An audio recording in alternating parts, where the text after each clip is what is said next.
Erokamano kuom keto Ramogi TV ka en piny owacho chako chenro mar gero kendo sikunde man ojwang kaluwore kod rochruok mar arita e nyandwat mar Rift Valley. Jatend migawo mar arita kwe Kithure Kindiki okoni maendi en chenro mar sirkal ne ikruok ne yawo sikul higa manyien. George Bati miyowa ler. Kaka yor ikruok ne higa manyien, jatend migawo mar arita Kithure Kindiki chakruok bero sikunde manodong' gunda bang' jopuonjre ringo kaluwore kod rochruok arita nyandwat mar Okak koting'o sikund primar ma Chesegon, sikund primar kod sekondar ma Cheptulel e kind sikunde mamoko mayudore e kaunti ma West Pokot.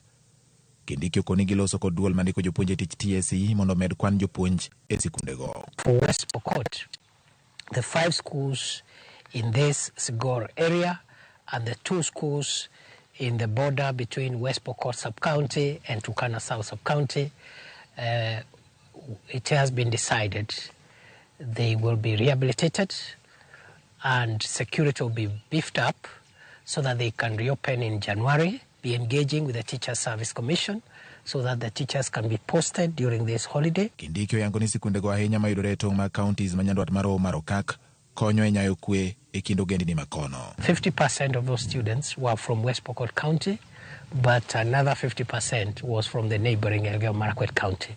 So it's a strategic school in terms of peace building and sustainable inter-community engagement, even as we look for durable solutions for the menace of the terror of banditry that has affected our people here. Koyango ni bunde maromo 49 oseduok ne sirkal, jatend migawo mar arita ogolo siem ne joma pod ni kod bunde ataro mar chik mondo mi oduok e lwet piny owacho kapok sirkal ochako pedha mar wuodho bundego e lwet jopiny. We have received 49 firearms which have been voluntarily surrendered since this operation began from West Pokot. We will have to recover all the illegal firearms that are in the hands of people who should not be carrying firearms. Kaka yor medo jiwo arita, Kindiki okoni gidhi tiego bila ma kicha 205 mondo konyo bila kod jolweny keto arita nyandwat mar Okak. Training and deployment of 205 National Police Reservists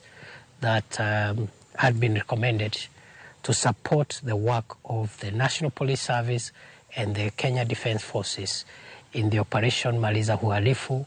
I have directed that in the deployment of the NPRs, priority be given to schools which are facing insecurity, including this school. Ogolo bende siem mager ne joma rwako siasa mag dhoudi weche mag arita kendo thiro kenge ma apisa mag arita oketo ni onge ng'ata masiro kweth maundu ma ibiro dewo wang'e. I would like to continue